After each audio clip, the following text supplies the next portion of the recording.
Entonces, estos son algunos de los cambios bastante profundos que nos han marcado en los últimos años en la Unión Europea. Es un mundo realmente muy distinto en el año 2017 en comparación con lo que esperamos hace 25 años atrás. Hemos también pasado por varias ampliaciones de la Unión Europea. Ahora somos 28 países miembros, hace 25 años éramos solamente 15 Estados miembros y nos hemos abierto con la incorporación de 10 países de Europa del Este, que ha sido como un proceso complicado, pues ellos venían realmente de una situación bastante por debajo de la media de la Unión Europea, después de haber vivido casi 50 años bajo el yugo soviético, pero a raíz de muchos esfuerzos, muchas transferencias económicas, pero también de conocimiento, de que muchas de las economías de los países de Europa del Este ahora sí están avanzando y creciendo de manera positiva. Antes de acabar con esta parte europea, el tema de Brexit. Bueno, he hablado entonces de la ampliación de la Unión Europea, pero ahora por primera vez vamos a vivir una reducción, una disminución de la Unión Europea con la salida, la retirada de mi país de origen, me da mucha pena, el Reino Unido. Es una decisión que la lamentamos, no solamente yo en lo personal, sino también la Unión Europea en su conjunto, pero la tenemos que aceptar. Fue una decisión democrática, la expresión de la voluntad del pueblo británico, una pequeña mayoría, pero una mayoría clara. Y ahora, pronto, después de las elecciones en el Reino Unido del 8 de junio, vamos a empezar, vamos a iniciar este proceso de negociación, algo completamente inédito. Los tratados de la Unión Europea explican de manera muy escueta el procedimiento, el proceso de retirada, pero sin entrar en muchos detalles. Pero ahora entonces tenemos que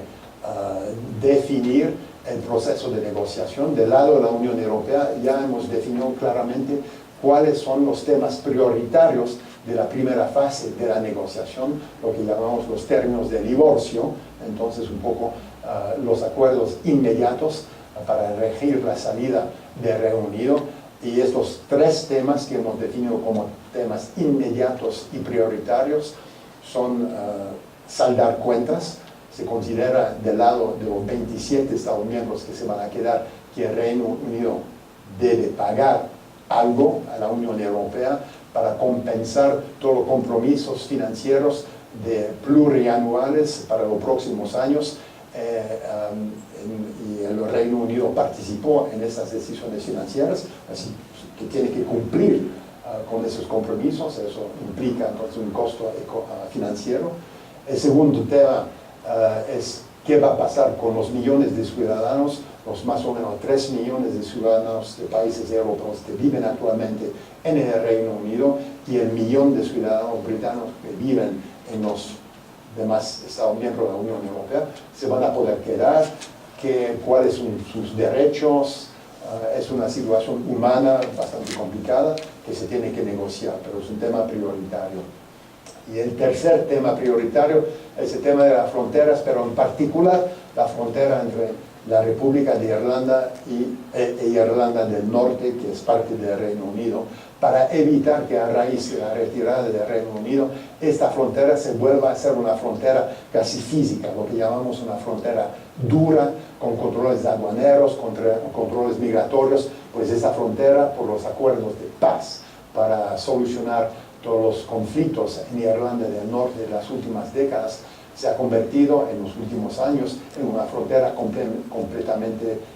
abierta, casi inexistente en la realidad. Y lo que queremos evitar es que con la retirada del Reino Unido esta frontera se vuelva una frontera realmente física, con controles,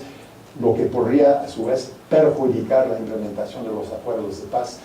y hacer que el conflicto en Irlanda del Norte estalle nuevamente. Entonces esos son los tres temas prioritarios. Una vez más o menos solucionados esos tres temas,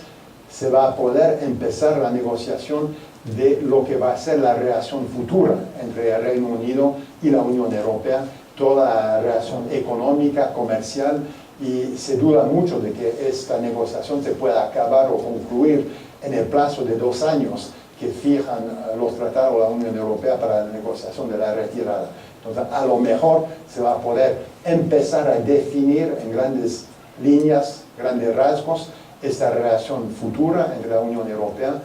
y el Reino Unido, y luego negociar como mecanismos de transición bastante largos hasta que se pueda concluir una negociación comercial entre la Unión Europea y el Reino Unido. Pues va a ser un tratado comercial de enorme complejidad, pues después de 43 años viviendo y cooperando juntos, tenemos realmente tantas conexiones entre el Reino Unido y la Unión Europea que para deshacer eso y reemplazarlo con un tratado, un TLC, un tratado de libre comercio,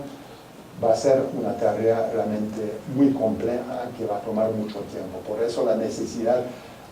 de tener una fase de transición para que no colapse la relación económica entre la Unión Europea y el Reino Unido. Entonces, estos son algunos de los elementos principales que han marcado la historia de los últimos años en la Unión Europea.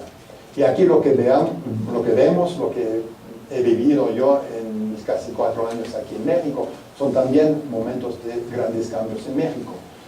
No solamente este proceso de reformas estructurales del año 2014, 2015, que realmente para nosotros tienen mucho valor, un gran potencial en términos de permitir que México participe plenamente en el siglo XX de manera competitiva, abriéndose aún más al mundo exterior, permitiendo sobre todo en el sector energético la participación de capitales y de conocimiento extranjero. Entonces un gran potencial, pero sabemos al mismo tiempo que México tuvo un golpe duro en el sentido que justo cuando se aprobó en particular la reforma energética,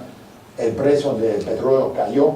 y entonces eso ha hecho que los capitales y todos la llegada de capitales y de conocimiento extranjeros no ha podido realmente llegar a los niveles esperados. Ha habido algunos aportes, algunos acuerdos firmados entre Pemex y socios extranjeros, pero no en la escala, en las dimensiones esperadas en el 2014-15, cuando se aprobó la reforma. Ojalá esta situación cambie y que se pueda sacar el mejor provecho de esas reformas. Pero también otro gran cambio, yo diría el principal de los últimos meses, es la llegada de una nueva administración en Estados Unidos, con una visión muy distinta de la cooperación norteamericana, una puesta en duda de los beneficios del TLCAN.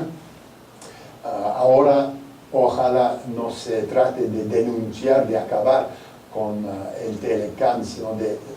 negociar sus términos. Todavía no se sabe, no tenemos ni en Europa, ni tampoco creo aquí en México, mucha claridad en cuanto a cuáles son las intenciones de Washington, cuáles son sus prioridades en materia de negociar nuevamente los términos o modernizar el TLCAN, pero eso es cierto que cambia bastante el panorama desde la perspectiva mexicana y esta apuesta mexicana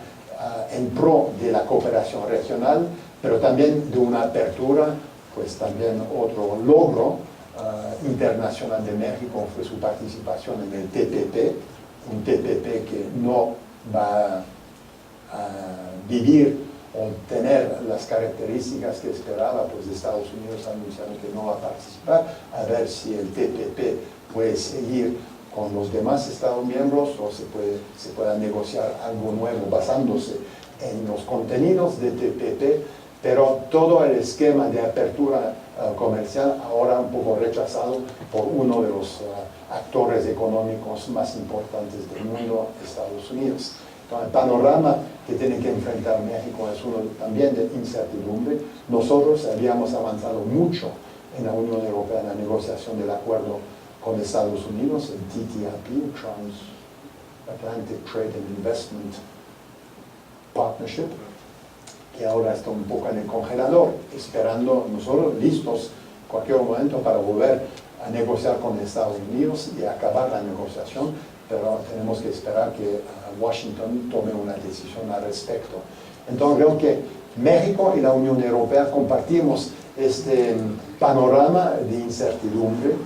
pero para mí, y con eso empiezo a acabar, creo que es un gran momento para la relación México-Unión Europea.